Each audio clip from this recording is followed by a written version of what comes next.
Hey guys, Alias here. If this is your first time hearing anything from the I Made a Deal with an Old Man in a Food Court Bathroom series, just know that the voice I use in this part is not standard. Ricky Blaze is a character with a voice that I had chosen early on in the series, and here in part 8, he tells a story for the entirety of part 8. Now that that's out of the way, let's get into Ricky Blaze's story. I'm Ricky Blaze, and I made a deal with an old man in a food court bathroom. By MPZ 1968. Let's step outside, and I'll explain everything, Ricky said. Yeah, you might want to do that, I told him. Hey, Pop, Ricky yelled. I'm taking a break.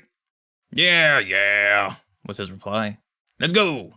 We walked out of the store and around the side of the building. He pulled out a pack of Marlboro Reds out of his pocket, took one out, and lit it.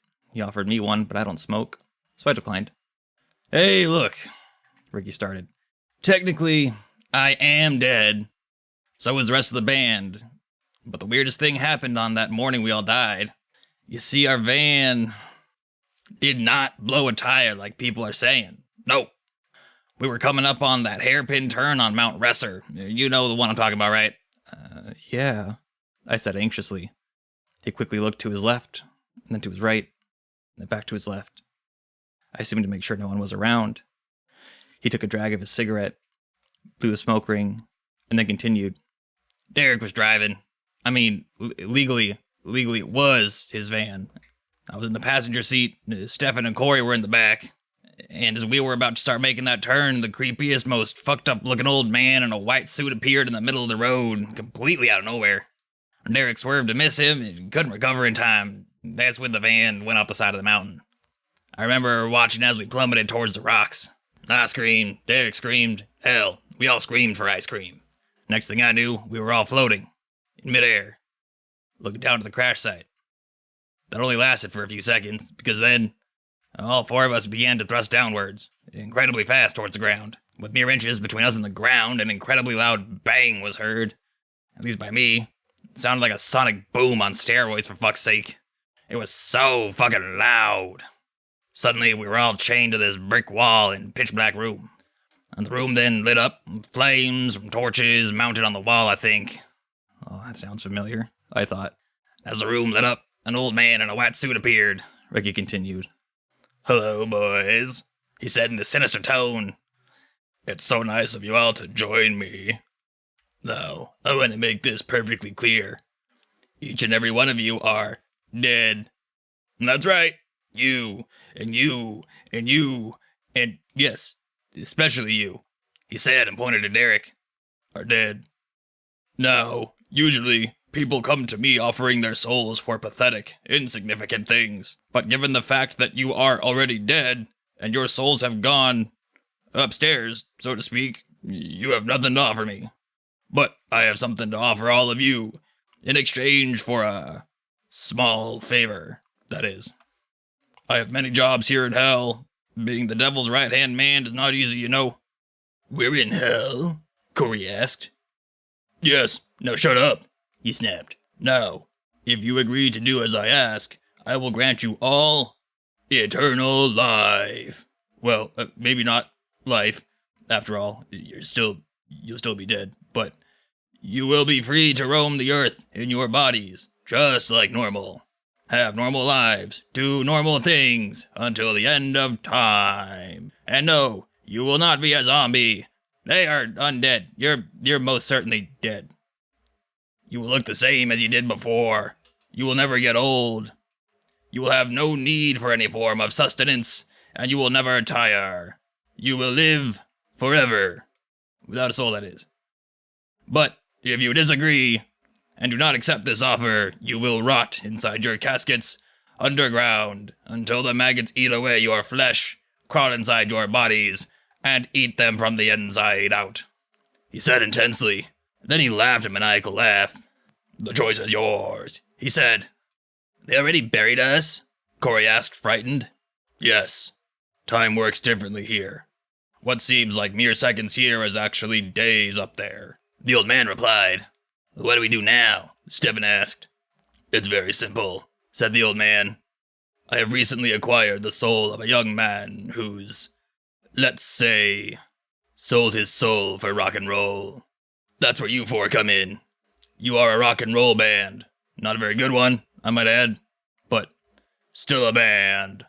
And I want you, he said, pointing at me, to call him up and ask him to audition for the spot in your band. If he accepts, tell him to meet you in the church on Dead Man's Lane at 3 o'clock. There's no church on Dead Man's Lane, Derek said aggressively. Oh, aren't you a feisty one? The old man replied. There will be.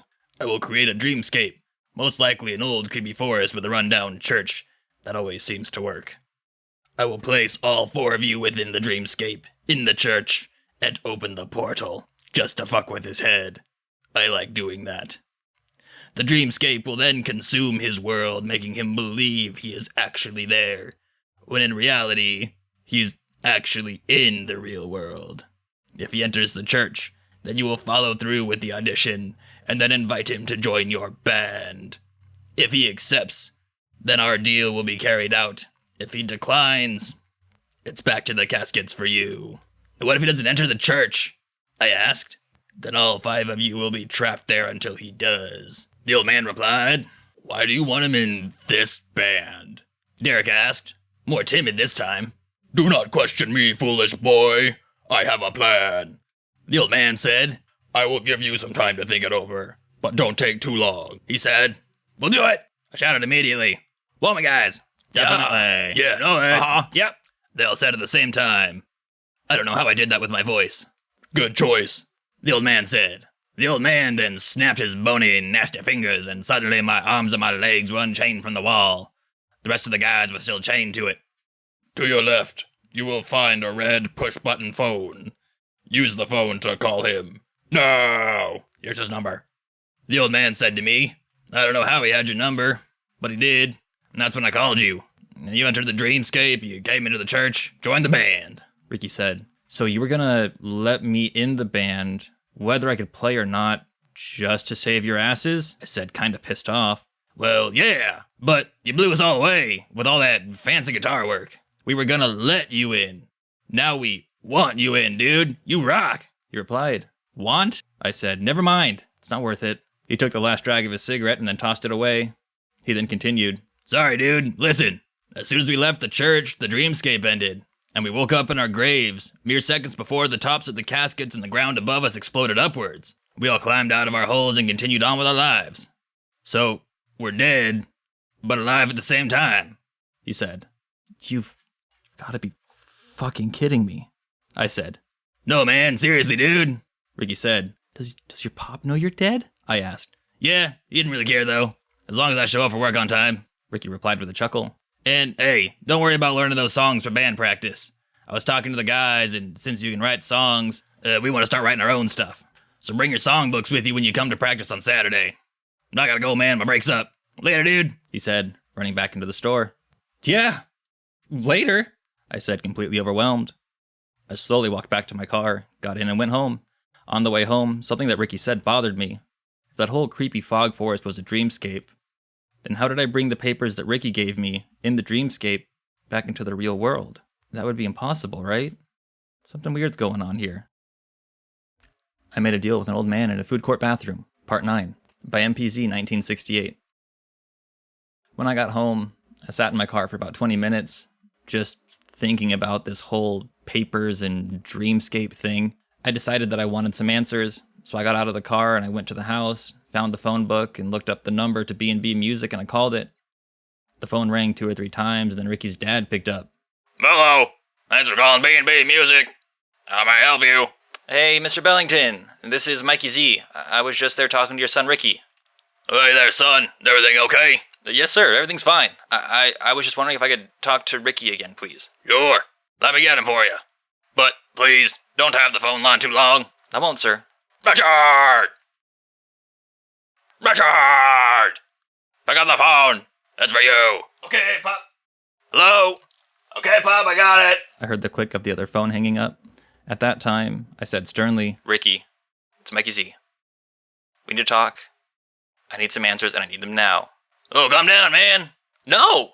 This has been bugging me for like 3 days now. Oh, what has, man? I don't want to talk about it over the phone, but what time do you get off? 5 o'clock. Okay, Meet me at the rocket ship park at 5:30. You better have some answers for me or I'm quitting the band. No, don't do that, man. I'll tell you everything I know. But there's only one problem. I don't have a car. Can you pick me up at the store? Yeah, man. Why not? I'll see you at 5. Cool, man. Thanks, he said, and then hung up the phone. I hung up my phone and decided to have some coffee to calm myself down. I sat at the kitchen table drinking coffee for the next 2 hours. I drank a whole pot. I had to piss so bad my eyes were floating. I went to the bathroom and handled my business. And I came back out, realizing it was about 4:45 and I had to get to the store to pick up Ricky. I ran upstairs to my bedroom and got the papers out of my desk drawer and I put them in my front right pocket. Since I still had my keys and my wallet in their respective pockets, I headed out to the car and started her up and then drove to the store. I got there a little after 5 and Ricky was just coming out of the store. Hey man, he said. Thanks for picking me up. No problem, I said. Get in. He opened the passenger side door and got in. Damn, dude, this car's bitchin', he said. Thanks, I like it, I replied. We drove for about 20 minutes until we reached the park. Now, Rocket Ship Park was named that for the huge rocket ship slide that sits in the middle of the park. There are various swings and climbing structures for kids to play on, as well as a picnic area, volleyball net, nature trail, exercise course. It's a great place to take your kids during the daytime. I used to take my niece and nephew there all the time. But at night, it's a totally different story. That's when all the drug addicts and drug dealers take over. But you don't really care about that. Anyway, we arrived at the park, got out of the car and sat in the picnic area. Ricky lit a smoke, and that's when I noticed the snake tattoo on his right bicep. I thought nothing of it and began speaking. I don't mean to sound harsh, dude, but some really strange shit happened lately. I know, right? No, you don't understand, man. When I met all 4 of you at the church, you gave me 2 pieces of paper. I reached into my right front pocket, pulling out the papers. These papers, Ricky. I shook them furiously in his face, and then slammed them down on the picnic table. Whoa, easy, dude. You're freaking me out. Now, if the church, the forest, and all that shit was fake, an illusion, some fucked up shit created by that little demon fucker, then how did I bring these papers out of there and back into the real world? Seriously, dude? That's what you're so psycho about? It's simple, man. I had those papers in my pocket when I died. Therefore, they came with me into the dreamscape. They're from the real world. That's how you could bring them out. Sighing a sigh of relief. Why did you have a song list and an address in your pocket? That might be a song list to you, but to me, it's a set list of the songs we were going to play on our first gig next week. I didn't mean to give you the address. That's the address to the club we were playing at. I'm going to need that back. I gave Ricky back the address. I already memorized it. 215 Stadium Street. It's easy enough to remember. Then what's the address to the warehouse we're practicing at? I don't know, dude. But if you pick me up tomorrow, I'll show you how to get there. All right. Cool. Do you have any more questions, dude?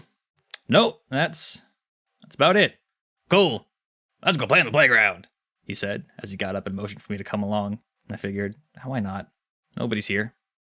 Ricky and I spent the next half hour sliding down the slides and playing on the swings, even doing a few exercises on the exercise course.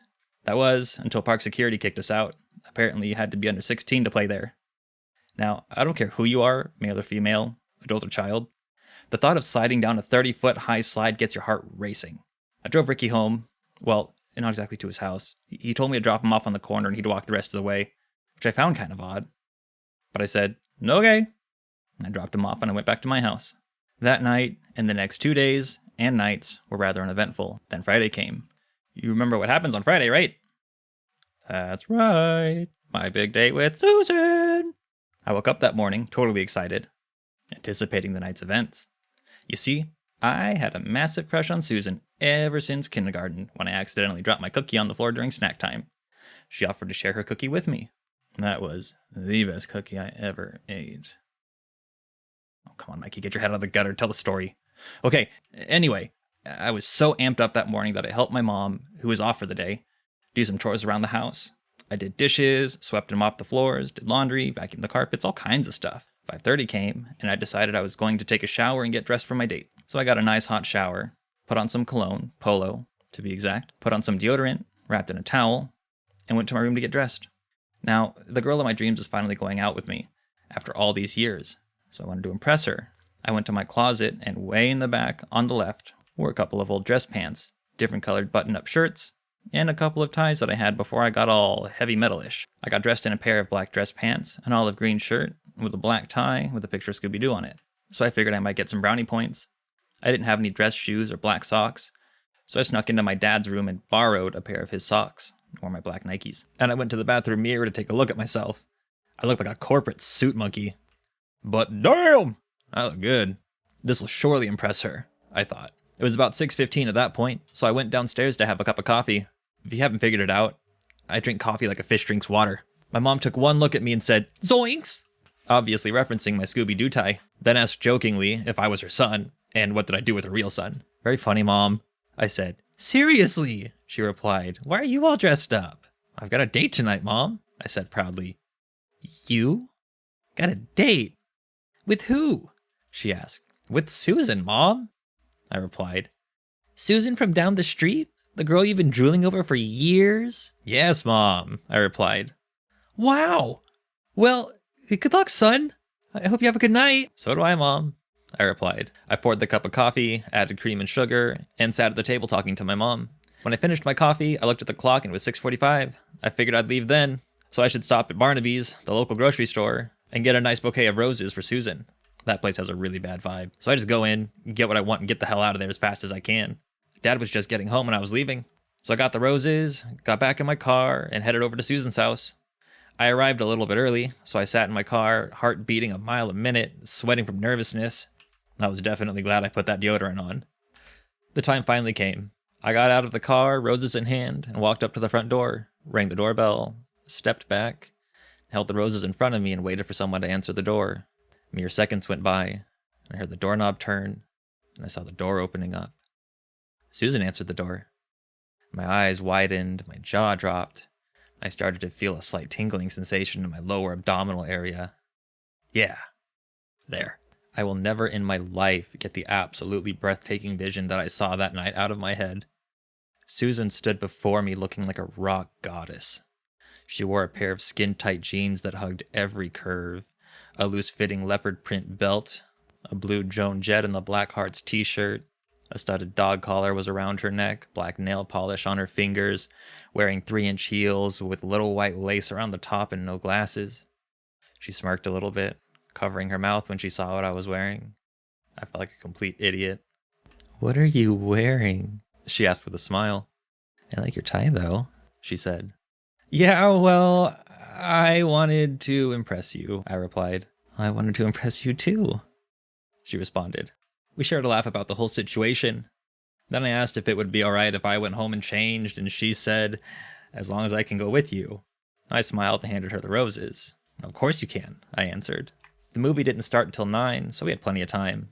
We walked hand in hand to my car. I opened the car door for her, and she got in. She put the roses on the dashboard, looked up at me with those gorgeous green eyes, and smiled. I closed the door and ran around to my side of the car, got in, started her up, and drove back to my house.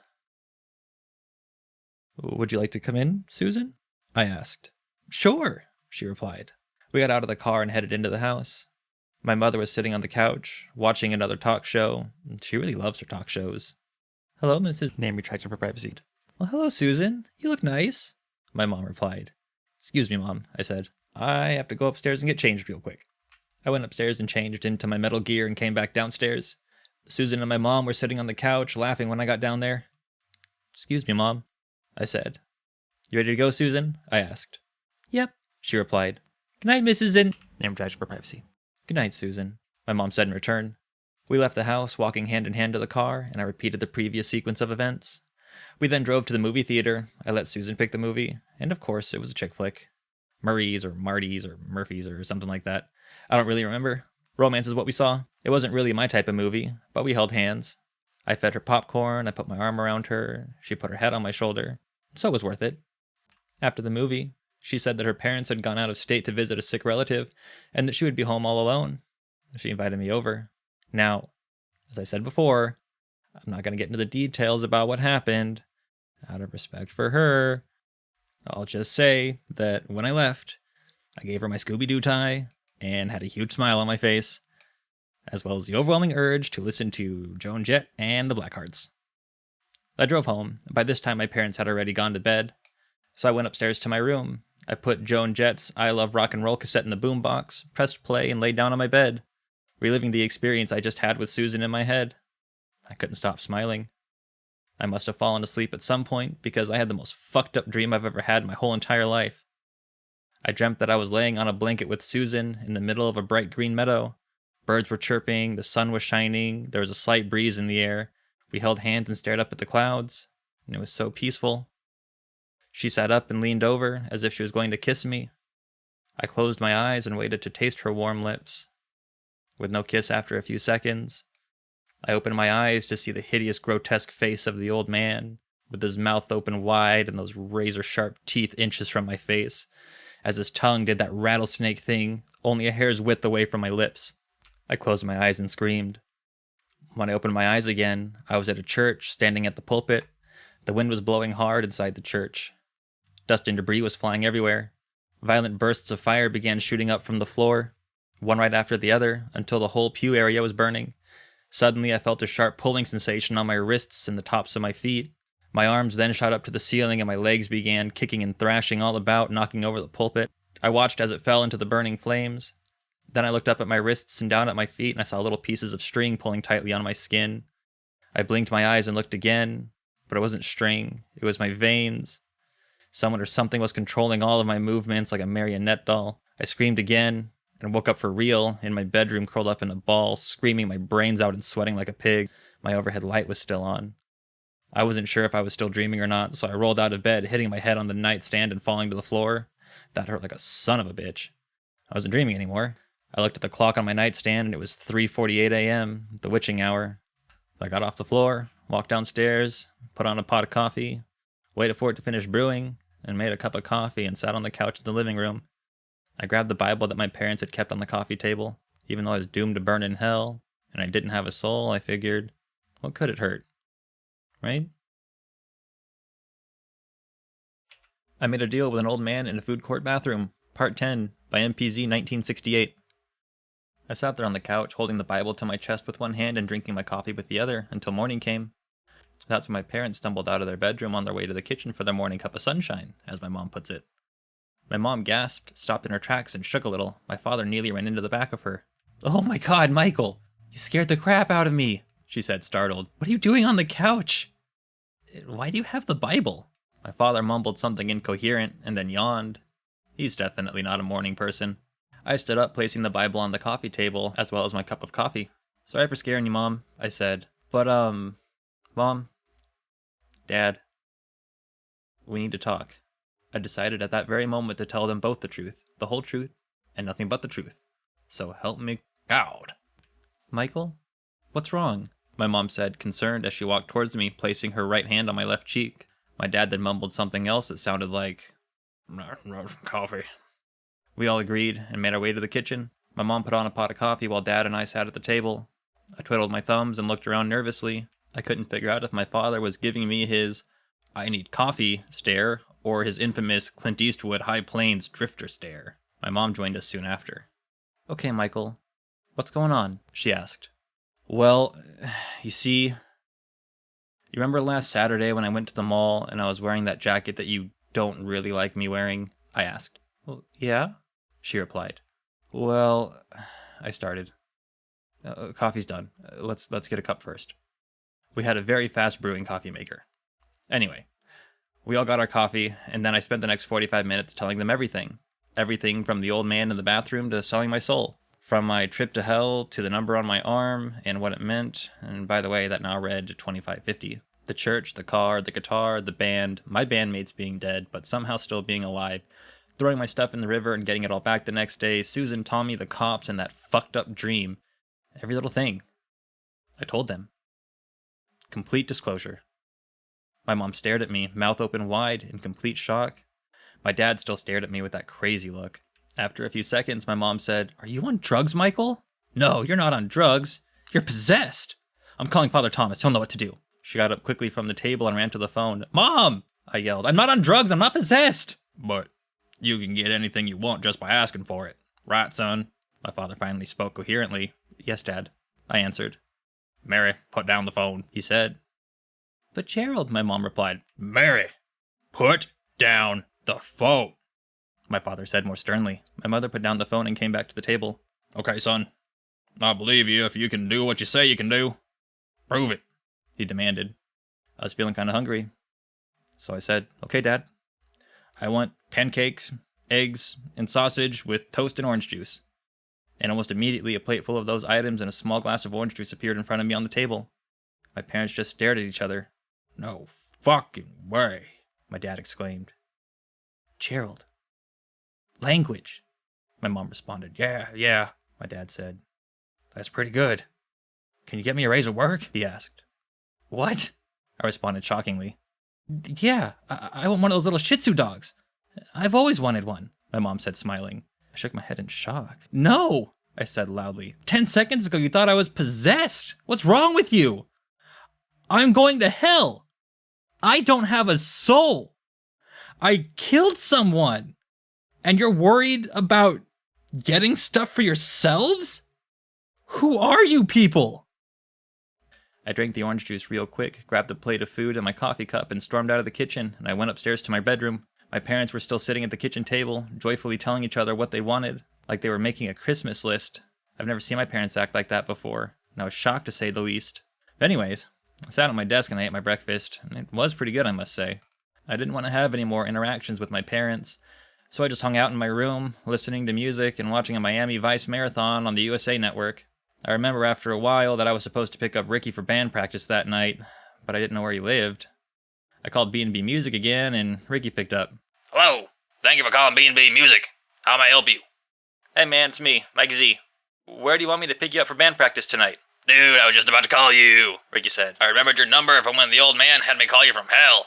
Band practice is canceled, dude. We can't play at that warehouse anymore." I heard Ricky's dad say in the background. "Pressure! That's a business phone, not a personal phone. Make it quick, boy." "Okay, Pop." He replied. "You still there, man?" Ricky asked. "Yeah, I'm here," I answered. "Alright." Ricky started. "Stephen came by the store earlier this morning and told me his parents threw an absolute shit fit when he showed up at their house after being dead for 2 days. His mom grabbed a Bible and started quoting scriptures and throwing the whole sage at him. It's freaking hilarious, dude. His dad took back his keys to the warehouse and then physically threw him out of the house. He even had to break into the warehouse just to get his drum kit out. Derek's parents disowned him about 2 years ago, and Cora's parents still live in California, so they don't have parents to worry about. And I talked to them afterwards, and we're just gonna hang out at their place tonight. Kinda like a band party. Cool with that?